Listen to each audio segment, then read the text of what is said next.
I told my 4 best friends that we all work construction together. I'm like, hey, we're all laid off right now. Let's go get this house ready. I'll cover a couple months of your rent. So we took off the 2 weeks that we were laid off. We painted the house, laid all new flooring. I got all the labor done for free. This was one of my most brilliant moves ever. And I rented out the rooms for $250 each to them. My mortgage was like $230 a month. So I was 19 years old, making like $1,000 a month on my house. And I'm like, it's amazing. This is amazing. Yeah. Welcome to the Realtor-ish Podcast. I'm your host, Juliana Gainsburg. This podcast is all about helping entrepreneurs grow their business through real estate and business development strategies. In each episode, my guests and I will chat about the real when it comes to real estate. If you like what you hear, follow us on your favorite streaming platform. Welcome back to the Realtor-ish Podcast. I'm your host, Juliana Gainsburg, and today I'm here with another out-of-town guest that's coming to visit, Caleb Davis. How are you? I'm doing great. Thank you. Thank you for having me. Thanks Super for excited to be on the coming. pod. So I've been going back and forth. I think in the episodes to come, there's going to be some changes, some different things happening with this podcast. But today, we're going to talk about your story and real estate focused. So anyways, this is going to be a little bit more serious, but not too serious. You know how bad my ADHD is, right? We might be all over the place, but we'll see. I'll try to keep you on track a little bit. I'll need it. The best that I can. Just a little slap on the wrist if I get off track. We're matching, oddly enough. If you're watching, we're both in all black with white sneakers. I didn't plan that. I didn't plan it either. This is a normal Caleb outfit. All right, whatever. Don't look at my sneakers, though. If you're looking, they're really bad. Mine are fresh white. Out. All right. So, Caleb, for all the viewers and listeners that don't know who you are, give me the rundown. Yeah. So I'm Caleb. I'm from St. Louis. I live in the Illinois suburb side of St. Louis. I'm 30 years old. I'm a real estate investor / realtor. I don't really love the realtor term. I like to be associated with a real estate investor, but I've been in the business for about 10 years. I would like to more say that I'm a serial entrepreneur. I've probably been doing entrepreneurship since I was 10 or 11, 12 years old and always wanted to run businesses. And business just excites me so much. Yeah. Well, what's the 10-year-old entrepreneur Caleb Davis? Man, hustling Pokemon cards, baseball cards. Yes. Can you tell them where you're from? Yeah, St. Louis. I said where I'm from. But does anyone think that that's a St. Louis accent or do people say Pokemon like that? I have a northern accent. Pokemon. I don't even know how to say that. Do you want to make fun of your accent? No, I don't have an accent. Yes, you do. You have a very strong accent. All right. So yeah, 10 years old, hustling Pokemon cards. The dude setting up a lemonade stand. That was me.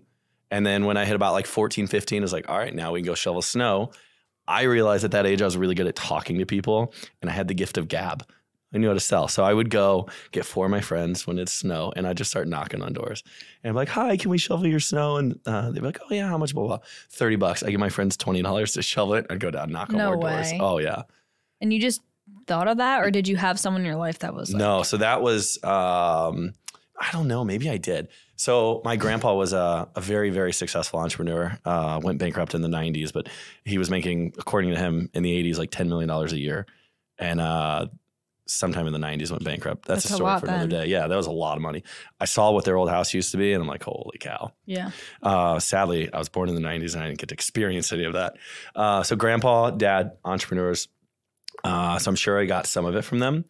And all my friends, they were so scared to knock on the doors. And I was like, what do you mean? I'll go get all the sales. And at one point I wasn't telling my friends that I would charge $30 and I would keep 10 and give them 20. And I just kept knocking. And then eventually they found out and they got a little mad. I'm like, well, you didn't want to knock. You guys didn't want to go talk to the people. And at first we were doing it together and they would just sit there quiet. And I'm like, why are you guys so scared? Right. So that was 14, 15-year-old Caleb. And that was how I afforded to play paintball when I first because I could go shovel snow and mow grass. And then at 17, I started a lawn mowing company and I literally just door knocked. And I think we had somewhere around 50 or 60 weekly cuts at $30 a piece. And I just paid a guy $10 an hour, drove him around. We cut grass after I worked all day. That was a really long, rough summer. Yeah. Saved a lot of money up, which was great. And then I always wanted to own real estate. My dad owned some real estate. I think he probably had 10 rental buildings when I was around 18. And I saw the avenue of financial freedom. And that was always, I didn't know that term back then, but I knew what real estate could do for you and how it could change your life. So at 18, I was like, all right, I got to buy a house. This is I kept hearing that the best way to get wealthy was owning real estate. And I bought a house for $18,000 or 15, I don't remember, somewhere around that range. Put about $7,000 into it, which is my lawn mowing money. Wait. Okay, so how old are you when you're buying this house? I think I just turned 19. Okay, and that was what part of town? is in Granite City. So you guys who like are from the East Coast and West Coast, you don't understand like. There may be people watching this though from. Yeah, so you guys from St. Louis, my people in St. Louis, you know about Granite City. So this house was falling into 3 pieces. I mean, it is an utter piece of crap. Fixed up is probably worth $60,000. Okay. And it was a 5-bedroom house. I told my 4 best friends that we all work construction together. I'm like, hey, we're all laid off right now. Let's go get this house ready. I'll cover a couple months of your rent. So we took off the 2 weeks that we were laid off. We painted the house, laid all new flooring. I got all the labor done for free. This was one of my most brilliant moves ever. And I rented out the rooms for $250 each to them. My mortgage was like $230 a month. So I was 19 years old making like $1,000 a month on my house. And I'm like, that's amazing. This is amazing. Yeah. So that really, really spiked like my interest in, okay, what can real estate really do for you? Because I was living for free. And most of us know that rent is the hardest thing to pay. It's your biggest expense. And I conquered that objective early. That was at 19. I ended up getting myself in a little bit of trouble at age 20. And this was a minor setback. So I got really sick and I have health insurance. And I ended up with like $15,000 in medical debt. And that hit my credit a bit. So it was I had a really good start, got sick, got medical debt, screwed my credit up for a minute. 20 years old, ruined my credit score. And I'm like, oh my gosh, there's no way I'm going to be able to buy real estate now. Like I got a 550 credit score. I got $15,000 in credit card debt. And then I learned about creative financing. You know this. Most people don't know this. I'm a huge nerd. I'm not looking at the camera when I talk. I'm a huge nerd. I love to read a book. Like I'll pound through a book in a week, sometimes a couple days if I really want to. So I started reading about creative financing because I knew there was a way to buy houses without using your credit. I bought an 8-family apartment building. You're going to love this. This was probably the deal that I would say changed the entire trajectory of my life. So it was an 8-family apartment building. The total sales price was $100,000. Only 3 of the units were rented, were habitable. The other 5 were completely uninhabitable. I took over the note that the seller had and carried back a note with him for the $100,000. Got a really great interest rate, didn't have to use credit, and just essentially did 1 apartment, got the first month's rent deposit, went and did another, turned the whole building. It took about a year from 21 to 22. All said and done, that building was making me about $2,000 a month. So I was 22 years old. I got my house and I got my 8-family making me $3,000 a month, cash flow, doing nothing for it. It was amazing. And like, what is your life like at that point? Like being someone that's young and experiencing, okay, like you have responsibilities, you have like monthly payments. There's things that come along with being a young adult that maybe someone else at that age doesn't have to do that you do. But what does your life look like when you're experiencing that type of income like that? Yeah, so do you go through a phase where you're just like wild? That comes later. Got it. We're going to get there. Okay. So yeah, early 20s, Caleb, I was very, very frugal. I spent no money. Okay. Like I ate Lunchables that were $1 for lunch. I got a really good story that happens around age 27 that you guys are going to love it. So yeah, early 20s, even kind of mid 20s, I didn't spend any money. And so we get the 8-family turn, then I'm like, all right, I got to start flipping houses. I want quick cash. Yeah. So I get about $20,000 saved up. I still know how to do creative financing. I do a creative financing structure on a flip. I tell the guy, hold back the equity he has for 6 months. I'll pay him a little extra, use my $20,000 to flip the house. And I think I made about $15,000 on that deal. That was pretty sweet. I was like, yes. And at this point in my life, I'm still working construction, making $12 an hour. So like you have this side passive income essentially. That is while more you're than still labor. Yeah. Well, yeah. So I was still doing labor, hustling, working 40 hours a week doing construction. And you don't have your license yet? Your real estate license yet? That's way down the line. Got it. So yeah, 23-year-old Caleb, I start flipping houses around 24. Actually, I got a really cool story. So I flipped 3 houses. This was an interesting part that maybe somebody can learn something from. So my third flip wouldn't sell. and I had all my cash in it. All my money I had was in this one deal, couldn't sell it. And I was like, I'm not losing money. I refuse to lose. So I went ahead and turned it into a rental. Still couldn't get a loan. Didn't think about that when I put a tenant in it. So I'm like $50,000, all my money into this house. I'm like, what do I do now? I just quit my job. I had no full-time job now. I was strictly going to be relying on flipping. So a lot of people at this point would either give up or be like, well, maybe this isn't for me. I was like, nope, I'm gonna go raise capital. I'm gonna go find money. Yeah. So fortunately, I found a business partner at that point, and he was able to fund deals for me at a 50-50 split. And that was like a really, really big defining moment. Cause like looking back at that moment, I didn't realize how pivotal that could be for my trajectory in my life. But understanding that not taking no and not taking that I had this one bad deal and letting that define my life, I'm going to go find more money. It took me a few months to find someone, and we did 8 flips together that next year. So I went from 3 flips. Next year was 8 flips with him. He made his money and he's like, all right, I'm out. I was able then to rebuild my credit. That was at 24 years old. I made like $150,000 that year. And I'm like, holy shit, this is crazy. This is crazy. This and is also crazy. like, I think, off camera, you and I talked about that type of income in like your area. Yeah. So, for those of you guys that don't know, like if you live in St. Louis, like it's a very, very low cost of living area. I mean, you can buy a 3-bedroom, 2-bath house in a safe town for $90,000 to $100,000. So like, so that someone's making like, that's a lot. I was living so I just got married. I was living in a $70,000 house, and everyone still thinks I'm poor. Like everyone, all my friends, because like I would not go to bars. We did not go out to eat. It's very disciplined. I was extremely disciplined. And then I kind of decided I wanted like a little fuck you moment. So I went and bought a Porsche. Oh my God. And still at this point, like. Do you regret it? No, I'm so glad I bought it. Do you still have it? No, I sold it in 2020. We'll get to this point. Like, no, I don't. I freaked out when COVID happened. We'll get there. ADHD brain. So yeah, 24-year-old Caleb buys a Porsche, and I'm like, oh, I'm so cool. I'm flipping all these houses, and everyone's still like, no, you're poor. You don't do anything. I'm like, whatever. I don't care what you guys think. Right.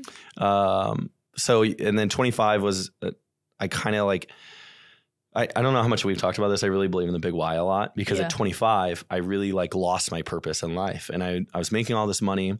And this is where I think like a lot of people don't talk about enough about like mental health and purpose and like why we do the things we do. So turning 25 was probably one of the hardest moments of my life. I was like, oh my God, my life is a quarter way over. And at this point in time, I was buying not absentee. I was buying probates, which is like deaths. Yeah. And I was buying tax sales. So every person I'm going and meeting with either just lost a loved one or is losing their house to taxes. And yes, it was great. I was able to help them out of like a tough situation. They could afford to pay for a funeral, or they could not lose a house. But when you have someone crying on your shoulder every day and you're 25 years old, it's really hard. So, and then at the same time, Memorial Day weekend of that summer when I was 25, I tore my glute, hamstring, and calf, and my PCL in my knee, and I couldn't walk for 3 months. So I lost an entire summer. I was on bed rest, thought I was going to have to get surgery, and I got super depressed, really, really depressed. I quit working, like literally just went into like this hole. And once again, like I could have let that define me. I could have let that been what, this is it. Your total downfall. Yeah. My total downfall. And for a moment, I almost did. I almost took my own life, which is really, really sad to think about. And the person who saved my life was not supposed to be at my house. And they just like showed up, and they're like, hey, something told me to come. And I was like, holy cow. Like I have to be on this earth for a reason. Like whether you believe in God or a higher power, like God saved my life that day so I could help change others' lives. And I started really reading about like the big why, and like I realized my why is helping others, and I wanted to build a business big enough to where I could help bring other people the success I had. So at this point in my life, like 25 years old, still living in the crappy house, still not spending any money, except I have this like, I had a Porsche that cost more than my house. That's kind of funny. That was the joke. Ridiculous. It was absolutely ridiculous. What color was it? It was blue. It was a sweet, sweet blue Porsche. I missed it a lot. So I take off. And then one of my mentors, we went and ran Tough Mudder. We were like 6 months. I'm finally released. I ran 1 mile on a Tuesday. And he called me. He's like, Caleb, you've like not been doing anything. Like you've been down in the dumps. I need to get you out. Come run Tough Mudder this week. And I'm like, dude, I've barely walked in the last 6 months. Like, let alone like, can I go run 10 miles? I was like, let me go see if I can run a mile on a treadmill. If I can do that, I'll be fine. So 1 mile equals 10 miles. Got it. Math. I knew I could. Mental power. I mean, you can really do anything if you actually want to do it. And this was like, for me, like I had to prove to myself that I could do this. So I went and ran Tough Mudder, and halfway through the 5 mile mark, my team is like, Caleb, you have to quit. We have to run it with because I was holding everyone back. Oh. And I was like, you guys go ahead. I'm going to run this by myself. I'm going through a spiritual journey here. I ran faster the second half than I did the first half. And it was just like, I knew I couldn't give up. I knew I couldn't quit, because if I quit then, I'd quit on everything, right? And earlier in my life, I'd been a quitter. I quit playing baseball. I quit playing volleyball. Like when times would get tough, I forgot to mention this earlier. Early on through high school, I would quit whenever it got tough, whenever it got hard. Yeah, ADD check-in. And my coach actually in volleyball, I remember this when I went to quit volleyball, Coach Warren, love him. He's still in my life. We talk on a monthly basis because this guy was such an amazing influence to me. So I went to quit volleyball, and Coach Warren looked at me. He's like, are you a quitter, Caleb? And I'm like, no. And he's like, will you quit baseball? I'm like, yeah. He's like, are you going to quit volleyball right now? Are you going to let that define your life? Is your life going to be about quitting? And I'm like, man, he's kind of right. He goes, are you going to? I don't want to play. Well, yeah, but I don't know, it stuck in my brain. And I remember anytime I'd post stuff about social media, you'd be like, don't ever quit. Don't ever quit. And so like that was kind of like in my brain, subconsciously still here 13 years later, that don't quit, don't quit, don't quit. That's an interesting thing. I quit both of my sports too. Are you a quitter? No. Okay. I don't know. I haven't quit anything in real estate. So, or in my brand or anything like in my businesses, but I quit. I played field hockey, varsity field hockey my freshman and sophomore year, quit. And then I played basketball freshman, sophomore, and junior year of high school, and then I quit my senior year. Were you able to dunk? Shut up. I don't know if you got hops like that. I'm just curious. You know I'm 5'1". I know. Maybe you got... Give me a break. Like, seriously. Also, if you want a hoodie that says, give me a fucking break, you can DM me. I also have them as well. I need one of those hoodies. All right. I'm not wearing it today, but it is a nice black hoodie that you should wear, that I say. I'm buying Anyways, ADD, back to, are you a quitter? No. No. So yeah, where was I in the story? You got me so sidetracked. You were finishing the Tough Mudder. Tough Mudder. So yeah, I just literally like powered through, ran the second half, smacked the first half's time, and finished 15 minutes behind my team. And they literally were sitting there like, they thought they were going to have like 2 or 3 hours until I finished, or they thought they were going to have to carry me off the course because I'm like running on a bum. And so you weren't that far behind? And I was 15 minutes behind him. Wow. And Ryan, who was the guy. Were you in shape before your injuries? Oh, I was in great shape. Yeah. So like, you don't lose all of that. I've always been in like, okay, this year was the worst shape I ever got in my life. I was in great shape back then. Why? I went through a tough time this last year. Oh, yeah. Good. Okay, keep going. I'm like, why? Tell us. I got lots of stories. You guys want to talk about going on a roller coaster? I think that's a different podcast. Next time. Tune in next time. Yeah. Maybe on Selling Your Circle. Yeah, I'm Selling Your Circle. You guys might want to subscribe. So I go through Tough Mudder, and I go through this like kind of spiritual journey. Went on a couple vacations because I was like, I got to figure my life out. I got to figure out what I want. And I needed a vision, which at that point I had a vision. It was like, get rich, get rich, get rich. And that's all I cared about. So Tough Mudder happens around September. I start working, start buying houses again. And then I go on a 1-month trip skiing into Vegas. So my grandpa lived in Vegas, so I was always going to Vegas to see him. And my grandpa's my idol. Is this entrepreneurial? Yes. Grandpa's my idol. Love that man to death. So I go out. Shout out to the grandpas. I love my grandpas too. Love you, grandpa. You're the best. Yeah, he's a cool dude. I'm sure he's going to watch this because he's one of my biggest fans. Like everything I post on social media, he comments. I love him so much. Side note, I said grandpas. My pop-up is my pop-up and my grandpop is my grandpop. So just to make sure in case you're watching this episode, they're individuals. I don't have grandpas. I have a pop-up and a grandpop. It's adorable. Can't have 2 pop-ups or 2 grandpops. I only have 1 grandpa left.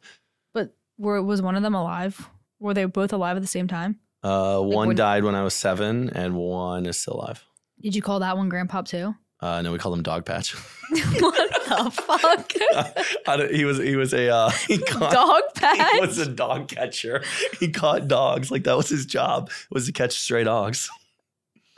Like animal rescue? Yes. So I don't know. I was 7 years old. This episode is brought to you by Castle Public Adjusters. If you have fallen victim to property damage, Castle Public Adjusters is your first and only call. They will make sure that you get the maximum compensation for your property loss. Remember, avoid the hassle. Just call Castle. 215-752-1237. I was just saying that because like I don't like when people call like Pop-Up Smith and Pop-Up whatever, you know? No, one's grandpa. Like I don't like when, I don't know why. This is my preference. Also, like I kind of really like, for people that don't know, like I'm Jewish technically, not very practicing, but I like want to be a bubby so bad. A what? Like, when your Jewish grandmother is your bubby. Oh. But like I don't know, something about it. I don't like when people are like, this is Grandpa Joe and Grandpa Frank. Like I like just having individual names. I don't like having double names. I love that. Anyway, so your grandpa in Vegas, you take a month trip. Yeah, so I go I ski for 2 or 3 weeks, and that was really cool. I skied with 2 different groups of friends. I go to Vegas over Christmas and New Year's. And I actually talked to my grandpa a lot, like spend as much time as I could with him. This is when I was trying to vlog. Do you remember I sent you my vlogs? Don't even play me. I'll drop the link. Don't drop the link, please. Don't drop the link. They still live. Just Google Caleb Davis. You'll find them. They're terrible. If you look just a little bit hard, you'll find them. They're terrible. So yeah, I spent a lot of time with him, and we had a lot of conversations about vision, a lot of conversations about why and like why we do things and why we're on this earth. And it was a really good learning lesson for me. It's like that was like kind of where that like you are here to help people. Your job is not to make money. Your job is to change lives. And like Zig Ziglar has a quote, right? When you help enough people get where they need to be, you get where you want to be. Mm-hmm. I Shout like out it. to Zig Ziglar. Love that. So grandpa, big like fan of Zig Ziglar and all that. So he's like, Caleb, you gotta change lives. It doesn't matter about how much money you make. It doesn't matter about anything else. It matters about how you leave this earth. And so that kind of was a pivotal point for me. And this is where I got my real estate license. So, what? Stares at me. I'm like, okay. No, yes. I thought you were going to say something. So do tell. I realized like through this, I can't do what I want to do without being a licensed realtor because I want to grow a team. I want to grow a business. And I figured it'd be a lot easier to train realtors than to train investors. And maybe I could train realtors first, then do it. Also, you just save money. And you save money. You save money and you make more money. Yeah. Like if you flip your own houses and then you sell your own flips, you're cutting out a big cost or you're making a cost. You're making a cost. On the front, you're probably buying off market. Maybe you're not. So you get 2.5%, 3%. And then you list them. Back. Yeah. And then also you can, well, you wouldn't. You'd more than likely buy stuff that's off market. But let's just say you're not buying stuff that's off market. You can use your commission towards closing cost. Absolutely.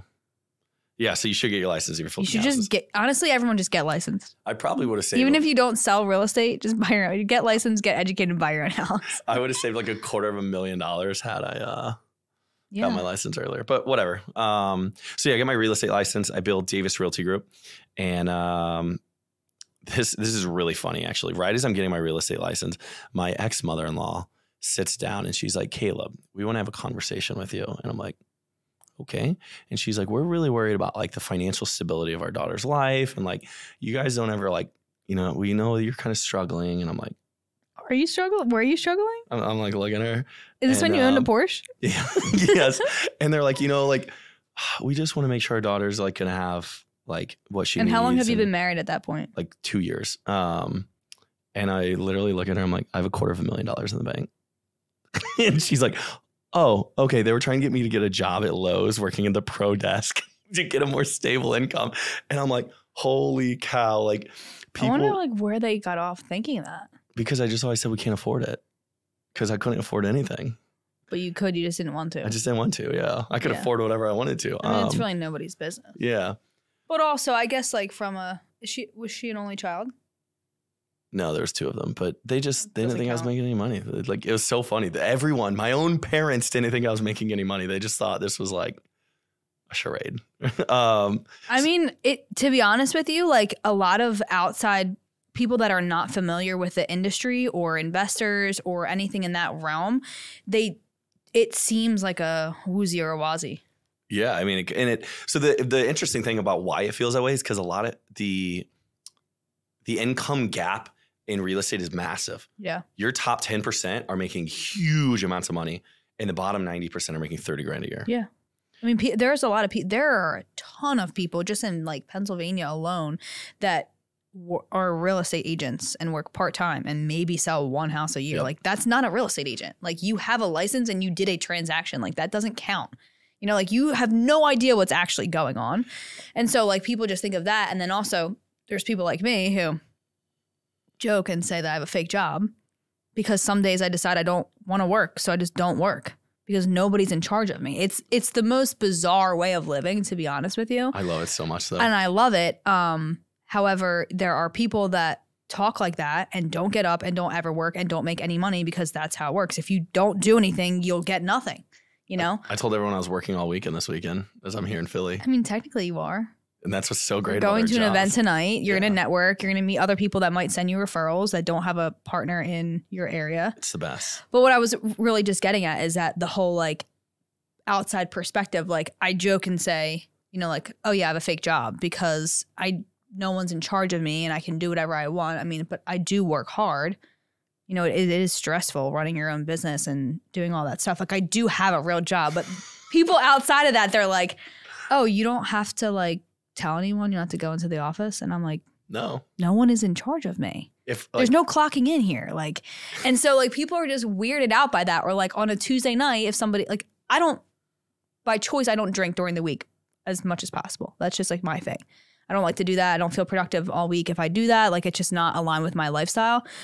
But if something happens, like the other day, I had friends that were in the city and they were like, let's go down to this place, like wherever we were at, and like, let's have a couple of drinks. And like, I went. Why? Because I don't have to be up in the morning if I don't want to. And that's what's confusing to people. And they're like, do you work? Do you make money? Do you have a job? Like, I don't understand. And so like, I could see that from an even worse if you're a flipper, an investor, because you're not on the clock. You're not doing something every second that's like visible to people. Yep. So then they just think that you just like don't work. And then when you tell people like, oh, we can't do that, we can't afford that because you're on a budget, then they're like, oh, this person is broke because they actually don't work. They have a fake job. Because our jobs are fake. And everyone should have a budget because compounding interest is the greatest thing ever. I would like to be better with my spending. Do you have the app Mint? No, but we're not promoting them. Oh. Unless you want to sponsor this podcast.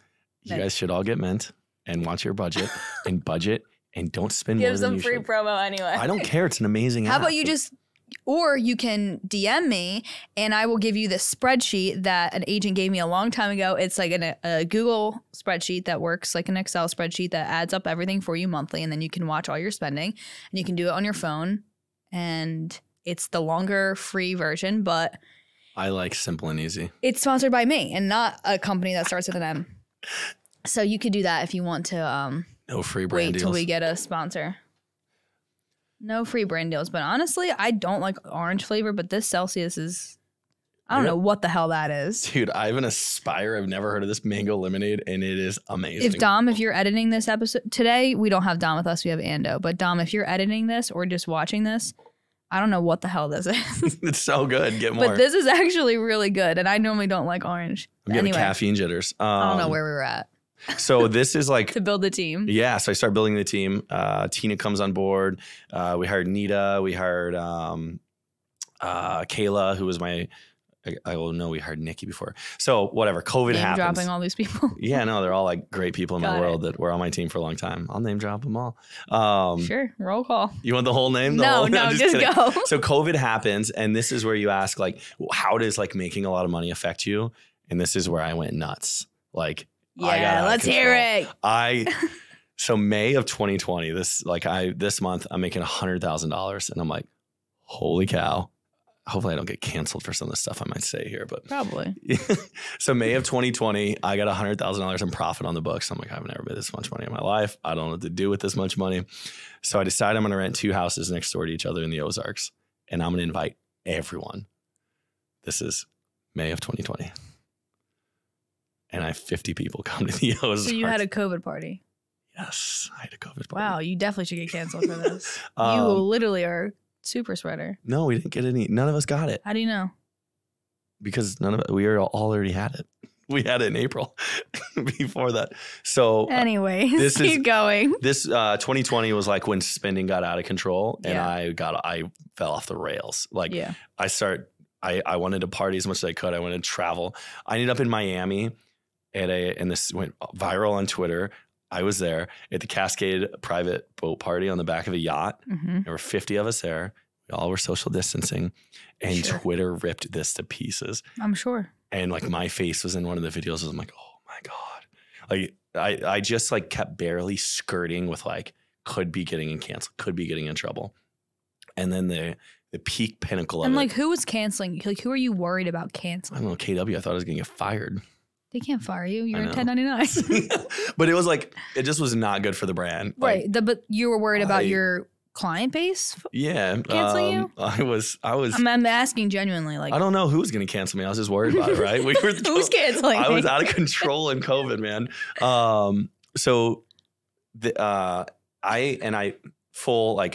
I ended up getting this God complex. Like I felt like I was untouchable. Like nobody could stop me. It was terrible. Like I learned a lot through this. Thank God for therapy. Go to therapy if you don't go to therapy. Shout out to therapy. Shout out to therapy. Leanne, my plug. She's my best therapist. So yeah, through COVID, like business was booming. Like we're selling more houses. We went from selling 27 million to 40 million like that. We used to sell $40 million a year in real estate. We had no expenses really. It's crazy how that happens often to people too. Like a friend of mine went from like 24 units to 65 like overnight. Yeah, I went from so we don't talk. If I talk in units, any of you guys? Well, no, we don't need to do that. But I don't know her volume, so I just said units. Yeah, we went from 7 million to 27 million to 40 million, with almost virtually the same cost.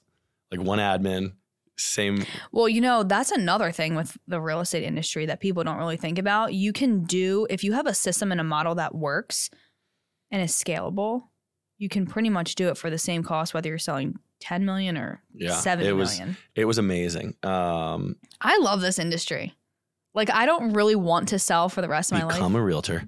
Yeah, you can DM me for that. I can get you licensed in Pennsylvania for free. Hit me up. DM me on Instagram for that too. If you guys want to learn how to make a lot of money, DM me and I can. Or you can just, you don't have to DM him. You can DM me first and then I'll send them to you. We'll see.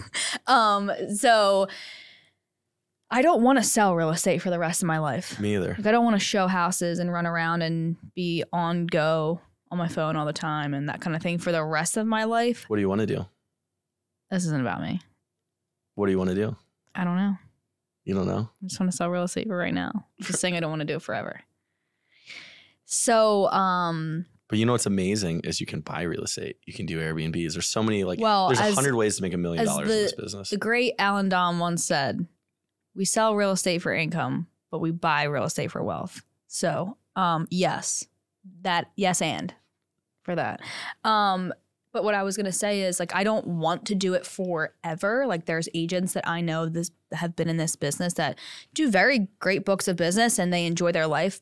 However, they have been selling for 18 years, 25 years, and that's just like not it for me. I don't think my brain could, I would just get bored of it. Like, once you do a certain level of production, I don't think I'm at that part yet, but once you do a certain level of production, you're like, I can do this, and like I'm over it. And it's not fun or fulfilling anymore, except for when you get those 1 or 2 deals that maybe had to be a little bit more creative or the clients are really awesome or whatever the case may be. However, with that being said, it is one of the best careers to have where you don't have a ceiling. Have you ever heard you can literally do as much or as little as you want. Have you ever heard of the 3 whys? Maybe. Okay, so but somebody might have not. So my coach Steve Kaut, he's the one who, like, I don't know who is the actual person, but Steve taught me about this. So, like, I love the Big Why. I don't know if you've read the book. Great book. But in life, you end up with kind of 3 whys, and your first why is like a number. How do I make X amount? How do I make 70 grand? How do I make 100? How do I have enough money to where I don't have to worry about money? And then after people make their 100,000, which where I live, I don't know about here, but where I live, 100 grand is a lot of money. So, like, you ask anyone what their goal to make is who's starting out in their 20s, it's like, I want to make 100 grand. I guess that bar is going to go up with inflation. And then after you hit that, you have to find a new why. And a lot of times it's like, I want to sell 20 million. I want to sell 40 million. I want to sell 100 million. That is your, like, that why is, I want to prove that I did it.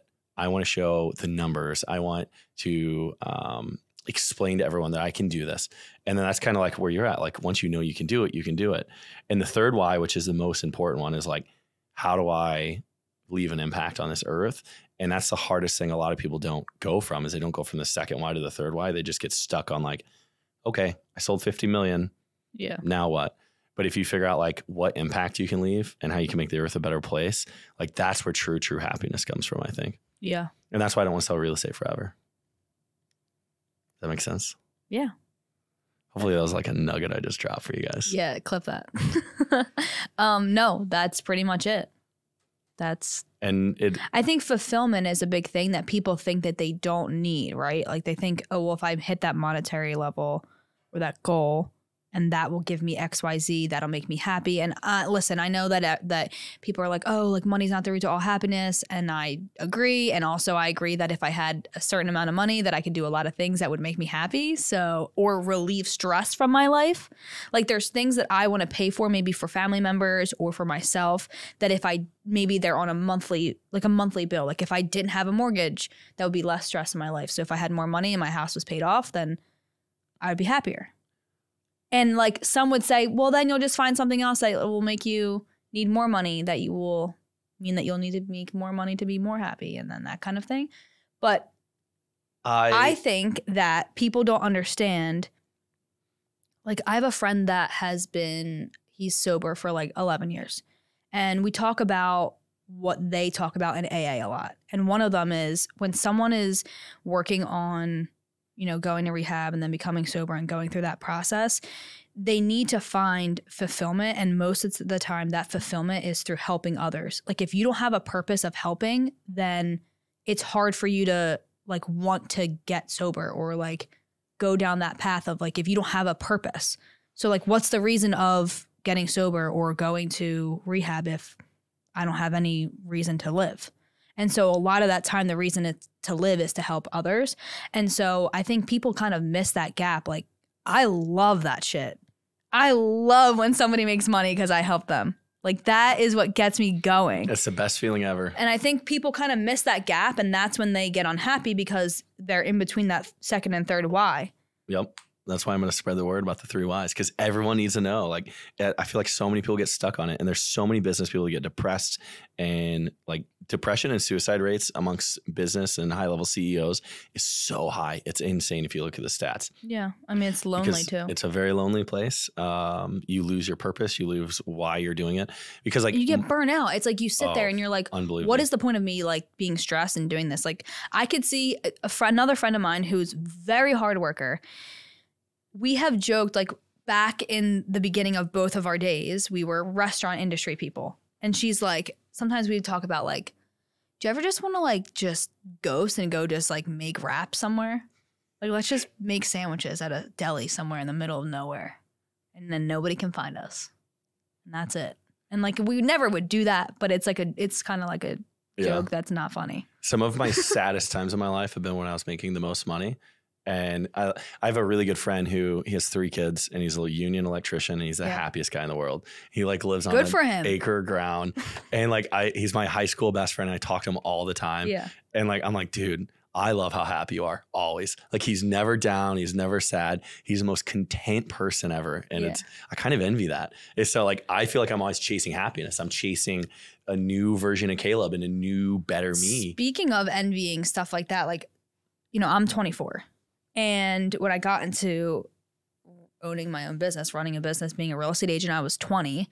And I would remember like as people started to graduate college that I went to high school with, they would be like, you're doing your own taxes? Or like they'd be like, you're doing something or whatever it was that I was like doing for my business. They were like so dumbfounded by like, they just couldn't believe that I was like, it's not that hard to do whatever I was doing, but they were never in that mindset of like the responsibility side of things like that.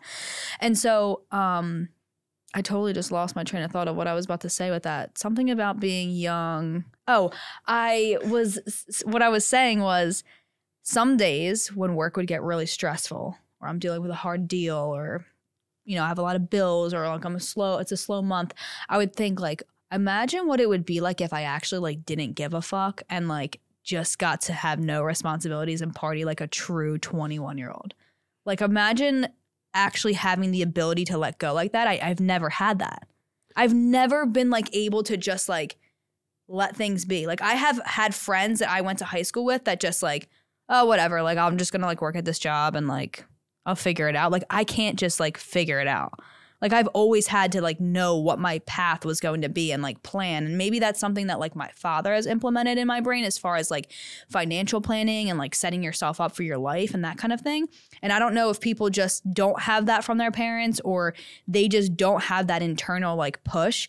But I've always been like a pre-stressed person. Me like too. I've already had that like We're the same. deep-rooted stress. It's like, well, you have to do this. Like, you can't just like go party all weekend and like figure it out. Like, that's just not how it works. So I've always had that like thought, like, I wonder what it's like to just be like a regular 20-year-old or a regular 21-year-old that doesn't think about the responsibilities of what the next 5 to 10 brings. I thought about that so much because I went to a bar for my 21st. I didn't go back to another bar till I was 23. Like, I didn't drink. I just like worked every Saturday and Sunday. And I think that's why I went so freaking crazy when I was like 27, 28. Because I had never partied. I never experienced that. And then all of a sudden I'm making all this money and it's like, we're doing bottle service every weekend. Yeah. Like, and it was, everyone's like, dude, you're 27 years old. And like, you're literally going to the bar on Thursdays. I'm like, well, you guys did it at 21. I'm doing it now. Yeah. And also like I get after it at work. So I'll do whatever the fuck I want.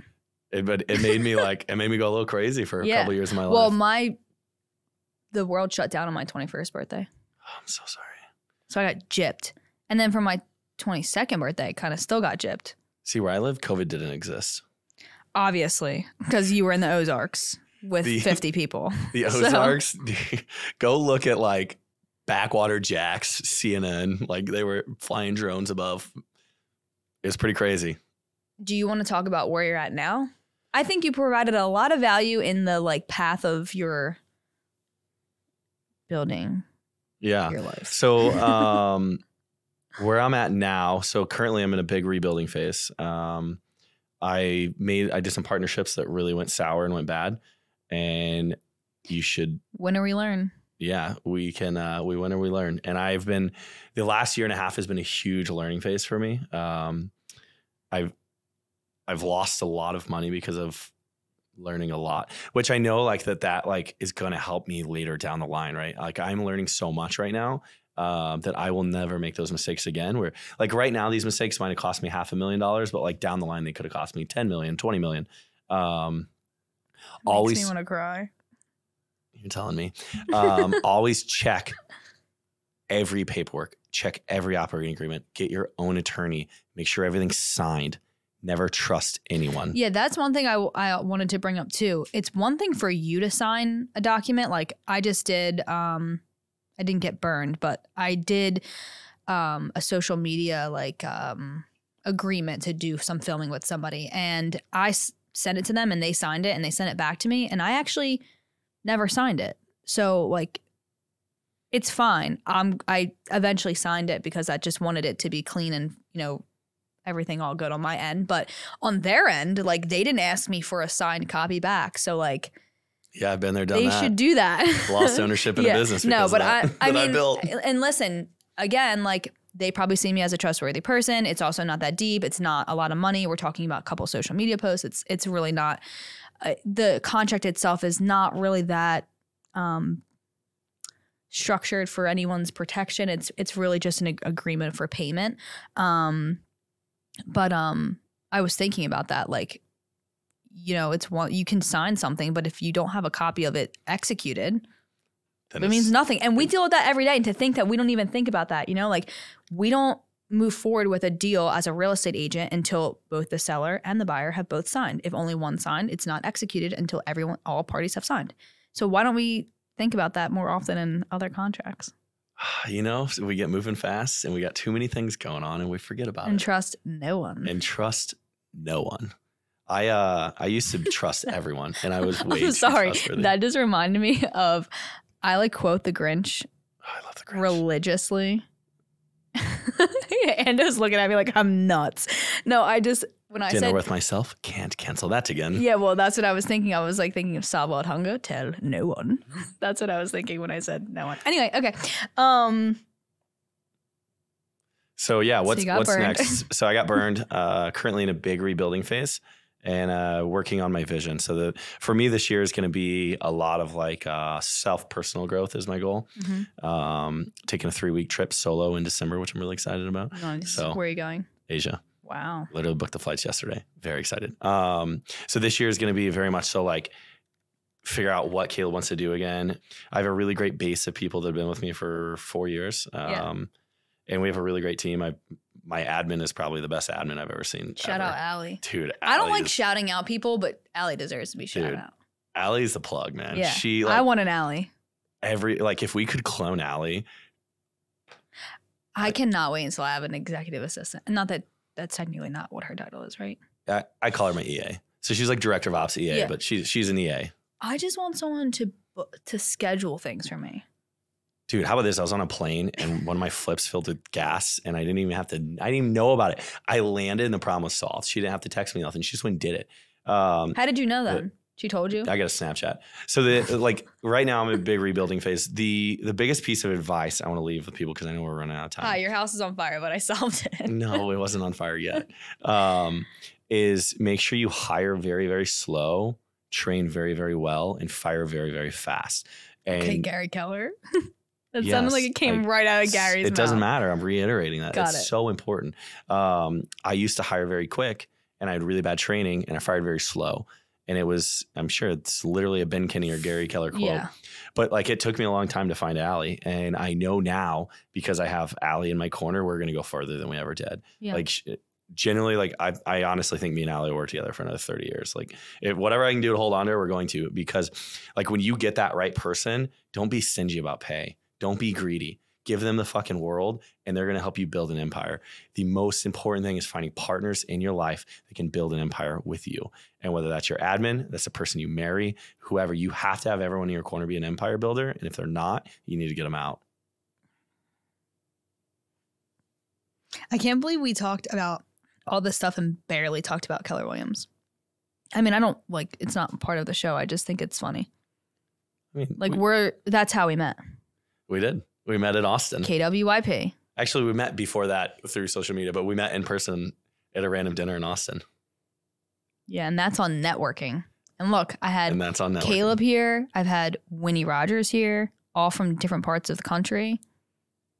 Thanks for flying me out. That's what KW brings Let to me the come table. stay for the weekend. Yeah. I think that's pretty much it. How do we sign off? Do we have a cool sign off? I have stuff to say, but I was just recapping my thoughts and if there's anything else that we wanted to touch on. And if do you want to talk about your service area? Yes, that's what I was going to say. I got very excited and you cut me off. So yeah, St. Louis, Southern Illinois, hopefully going to be in Florida soon. So if you know somebody in Florida, looking to move to Florida, I don't know what part, hopefully St. Pete, but mostly St. Louis, Southern Illinois. Or if you just want to talk about real estate investing, you have a deal. I love analyzing deals with people. It might take me a day to get it done, but I message me on Instagram, Caleb Davis REI, or Caleb Davis on Facebook. Message me on Insta. Insta, DM me. It sounded like you were about to say Insta. Message me on Insta. But yeah, if you like genuinely, no matter what, like even if I don't know you, if you want help on a deal, I would love to analyze a deal for you so you don't lose money. And maybe we can make something happen in the future. Just say that you heard him on the podcast so I get some credit. Get a little street cred. Street cred, yeah. So that's it for today. We have some interesting news coming in the episodes to come, so I'm excited to bring that to you. Some changes that are going to be happening, so stay tuned for that. If you would like to follow me, you can follow me on Instagram, JUL_the_realtor. Our platforms for podcasting, Spotify, Apple Podcast, Anchor. You can find us on YouTube, Realtor-ish, everything. All the links to that are in my bio, as well as our Instagram for Realtor-ish Podcast. And yeah, that's pretty much it for today. Thanks for coming. Thanks for having me. And we'll see you next time.